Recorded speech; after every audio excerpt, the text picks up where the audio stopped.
we are doing a guide for the best leveling method according to me, and that is dungeon leveling. Why is dungeon leveling my favorite leveling method? Because 1, I am autistic and hyperfixated in doing things. 2, it is very lazy and easy to do if you're a tank. And 3, the server is gonna be so packed that you're gonna have to compete with people in the world, and I hate other people so much, and we're gonna avoid everything with that if we're gonna dungeon level. You first gotta level to level 18 because you could grind RFC. If you're Horde, it's a waste of time. If you're Horde, you can start farming the Wailing Caverns, or if you are Alliance and you're about level 20, you can get to level 20 and then start doing DEADMINES. We finally got the right picture, boys. You can do this from 20 to 24. And then, if you're Horde, Shadowfang Keep is one of my favorite dungeons to level at. It is very chill, there is not that much a challenge, there's a lot of hacking mobs, you can make crazy AoE pulls. If you're a caster, there's a lot of cool gear, a very cool experience. It is nearby Undercity, so it is also convenient. You just level in Silver Pine Forest anyway. It is just really a really good zone. One theme you're gonna find in this entire guide, I am gonna try to differentiate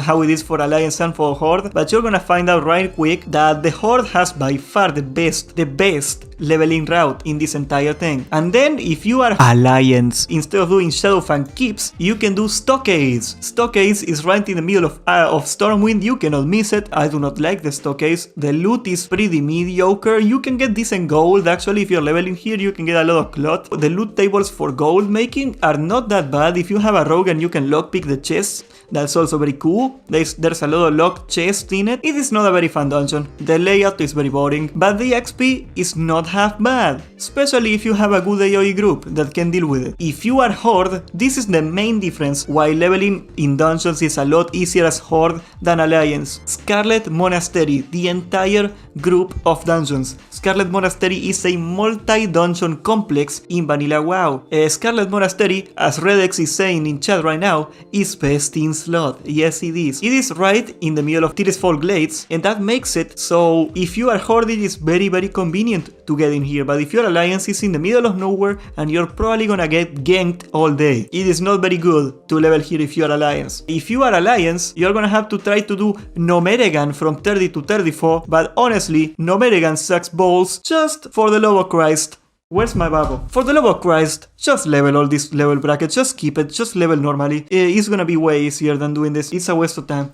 Trust me, maybe one time, maybe we can do GNOMEREGAN one time for the quests and that's it. But again, if you are Horde, Scarlet Monastery is beast. You start with Scarlet Monastery Graveyard from level 30 to 34. Scarlet Monastery Graveyard is the lowest level dungeon in here. It is a very easy dungeon to do. If you got a bunch of casters, again, this is other thing I didn't mention. Dungeon farming became the meta for leveling, not because dungeon experience or difficulty was tuned improperly. The reason it became the meta was because people figured out it is extremely efficient to do spell cleaving. You can do melee cleaving if you do like a group of melees, that is okay for farming dungeons, but the real power of this entire leveling route is to get 2 mages, a warlock, a priest, and perhaps a tank. That is the real charm of this entire build. If you get 2 frost mages, especially after level 30, that's when it really takes off. You can do crazy ridiculous pulls with the Eye of Kilrog of the warlock, and the mages are gonna just kite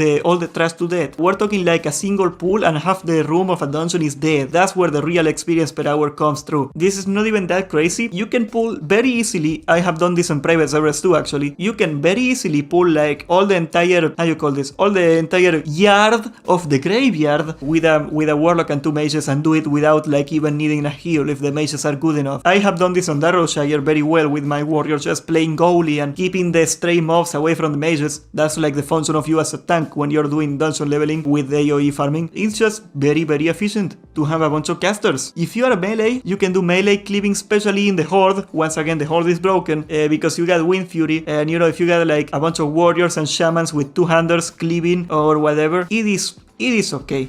It is okay. Anywho, then we move to Scarlet Monastery Library from levels 34 to 38. Scarlet Monastery Library is very important because you get the keys to do the following dungeons, so you have to do this at least once if you wanna have the key. There is not a lot of notable loot in library except for casters maybe, and the experience, if I am quite honest, I think this is probably the poorest level bracket to level in Scarlet Monastery. The mob density in here is not too great. There are some issues with pillars. If you do not have a very good tank or healer and they are like messing with the pillars improperly, you can die in here quite easily, so it is a lot of challenge and not that much of a reward compared to the other dungeons. That's why it is not the best. It is still very good, like you can still do very well in here leveling, get a lot of good experience, but it is by far the weakest link in the Scarlet Monastery. After you get to level 36, you can do Scarlet Monastery Armory. You see that guy over there? That is Herod. Actually, I got a blood elf here. I couldn't find a decent vanilla WoW picture for this. Scarlet Monastery Armory is the tits and balls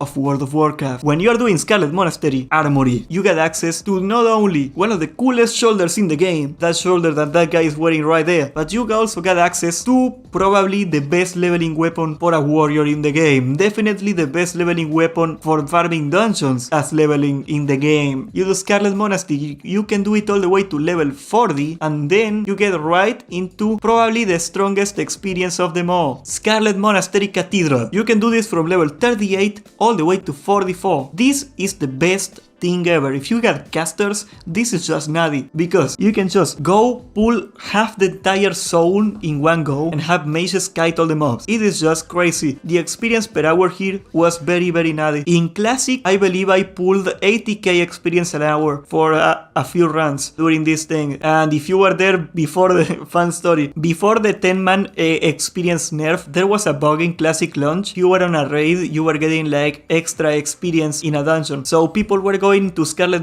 Armory, to Scarlet Monastery in raids of 10, and they were pulling the whole damn thing instantly and killing everything instantly, and they were doing like way more experience than they were supposed to. As a matter of fact, I was abusing this bug for like 2 runs, and in the middle of a pool, they hotfixed the bug away. So like we did a pool, we got a crap ton of experience, and then we do the following pool, and we got like no experience, and we were like, what is going on? What the hell? And then somebody told us and we figured it out, that they fixed the bug. Anyway, doesn't matter. If you're a 5-man, you can still do crazy pulls in here. Joshi is telling me these pulls will not be possible in Everlook. Let me assure you, Joshi, these pulls were possible in Darrowshire. Unless Whitekidney goes out of his way to make it impossible, they will be possible. They are 100% gonna be harder, but they will be possible. If you got the team, you can do this. Anyway, this is the best experience per hour of the whole dungeons, even if you take it to account that the level difference, like proportionately, it still is great because of the mob density and the ease of killing them all at the same time. And of course, we got your most sexiest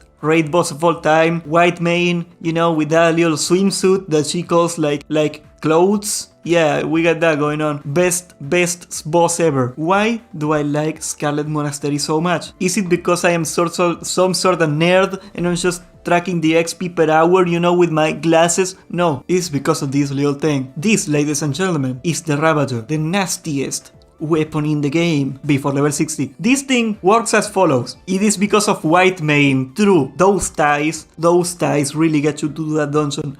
Like, I spam that dungeon just to see those ties over and over again, I can tell you. This weapon has a 5% chance, I believe, I am not sure. It has a decent chance of proccing on hit, and when you do a hit and it procs, you start spinning like a madman and you do AoE damage like on a channel ability. This turns warriors or shamans or paladins into AoE classes. Warriors in particular, because you can do AoE taunt, you can proc retaliation. Retaliation is an ability, by the way, that it allows you to, every time you get hit, you return a hit. It's a 30-minute cooldown, I believe. Every time you get hit, you return a hit to the mob. You pull a bunch of mobs, you AoE taunt them so they are all hitting you, and you give them each one hit back every time they hit you. So you're doing like a gazillion hits a second, and each one of these hits has a chance to proc the Ravager. And when the Ravager procs, not only you are doing like this retaliation AoE thing that you're returning all the hits, but you're also doing AoE damage with the Ravager. So you are basically Jesus. I have seen videos in Classic. I wasn't playing a warrior myself during Classic launch, but I think I have seen tips out during the Method launch event where they were like in California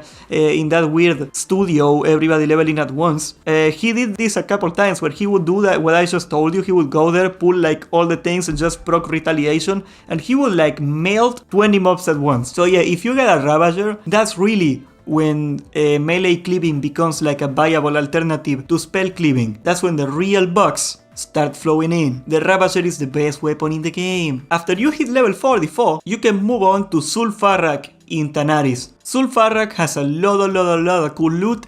The experience is very good. We found out in Classic, during the Classic launch, there is this scripted event in the dungeon. You know, when you climb up the stairs and you release the prisoners and there's like gazillion tiny mobs spawning under the stairs that go for you? We figured out during the Classic launch that if you go out there and pull every mob and kill them very fast with AoE, they will spawn again. So in an ideal cycle, you can kill those mobs 4 times. Like you can have 4 times the spawns of the stairs event. You can print ridiculous amounts of experience. Will that exploit, because it was probably an exploit, I am guilty, will this exploit be available in Everlook? Probably not, but even still, FARRAK is a great dungeon. You can probably just AoE the mobs just fine in Everlook, even though it's gonna be a little harder. Even if you don't, there's a lot of quests for FARRAK, I forgot to mention that. A lot of quests for FARRAK that you can do for extra experience. You can get a very cool trinket that gives you 3% mounting speed after doing a lengthy quest that I will not get into right now because it's like a bunch of steps, but it comes from this dungeon too. You can get like a very cool trinket from a quest from Gasrilla, the secret boss. There is a secret boss in this dungeon. If you are willing to grind this place like a lot, you can get 2 different swords that you can combine into one for the ultimate two-handed sword. It is slightly better than the weird wind axe. It's very cool.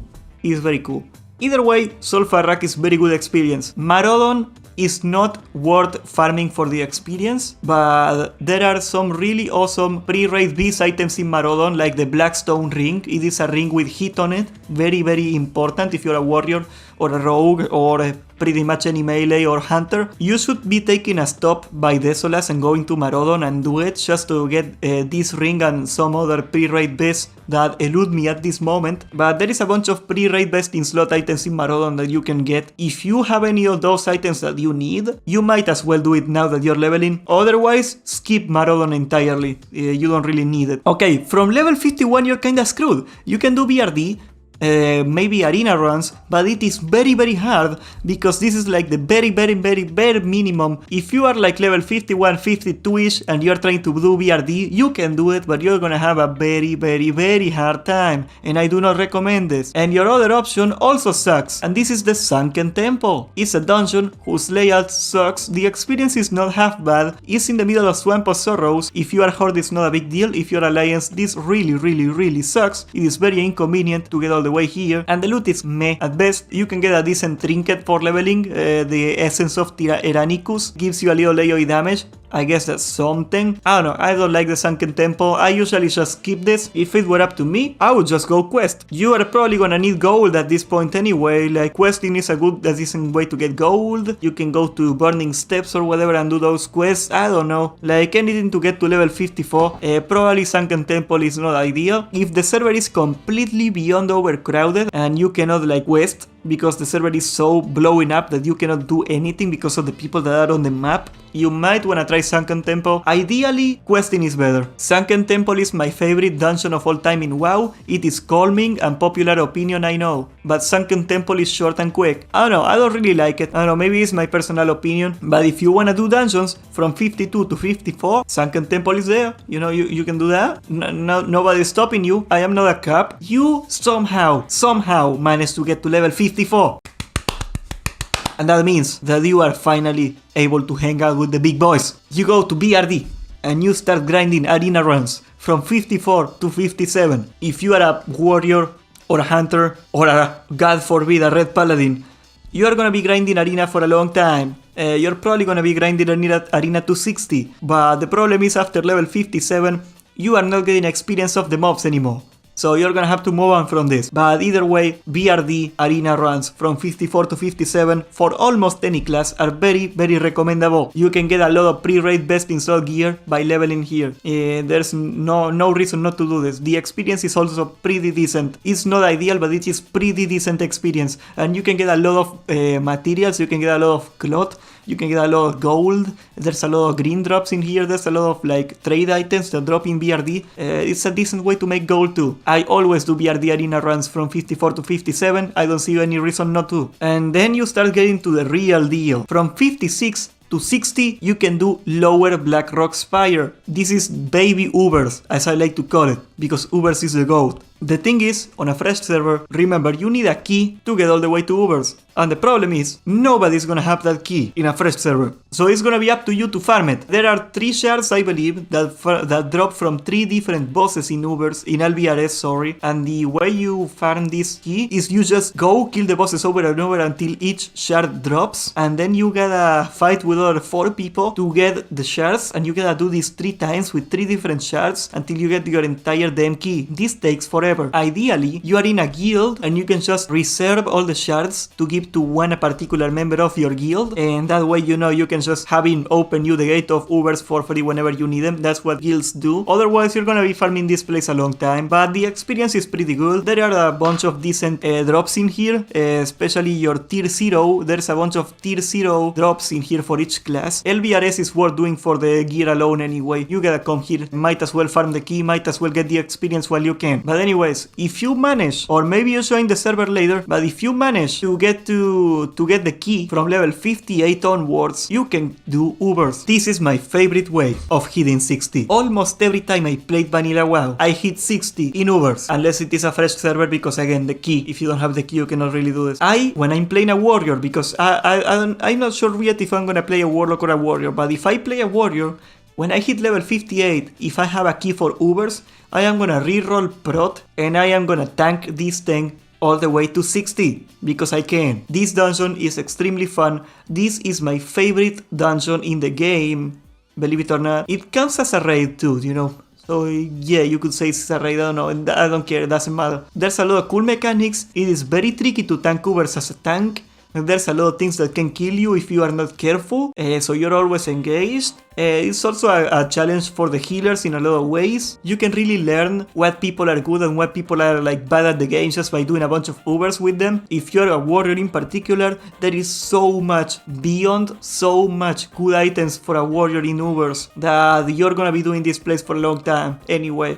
So that's another reason to be farming here. The best in slots shield of the game drops from the last boss, this dragon right there, General Drakisat. I forgot the name of the shield. Anyway, a very good shield drops from this guy. You're gonna be using that shield until tier 2. You know, you better like that shield because you're gonna see it a lot. You get your Dalrens in here, the best swords early on in the game. You get your Fell Striker, that's like a dagger that is like a very strong dagger. You get your Valor set, like a bunch. Draconian Deflector. Thank you, Whitefoot. I forgot the Draconian Deflector is the game of the shield in Ubers. Overall, it's just a very cool dungeon, very good gear. You're gonna be grinding this thing for a long time anyway. Might as well make the best of it and also get experience from it. And with that, I conclude my dungeon leveling guide. This is not a very orthodox guide, but when I am a fresh character and I got a level, this is what Medina does. This route will be very important to Medina, because Medina is now in the very hard job, the very challenging job, you know, like, oh my god, my back-breaking job of being a professional streamer for $20 a month. And as such, I am gonna get messed with if I level outside. So, I mean, I am not proud of this, but I am gonna have to level in dungeons. I know, if Alex is gonna stream WoW, he's probably also gonna have to level in dungeons. Whoever other streamer is gonna be leveling here, they are all gonna have to level in dungeons because they are gonna get ganked all day if they don't. So it is the sad reality that we live in. Get used to seeing me in a lot of dungeons when it comes out. Even if I wasn't a streamer, even if I wasn't gonna get ganked 24/7 when this server came out, I still like leveling in dungeons.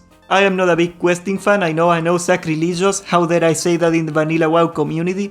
That's just my personal thing, you know. But anyway guys, if you like this guide, because this is going to YouTube in a video, thanks for watching, subscribe, hit the notification bell, like, consider joining now that we got memberships, and I don't know, thanks for watching, see you, behave, see you later!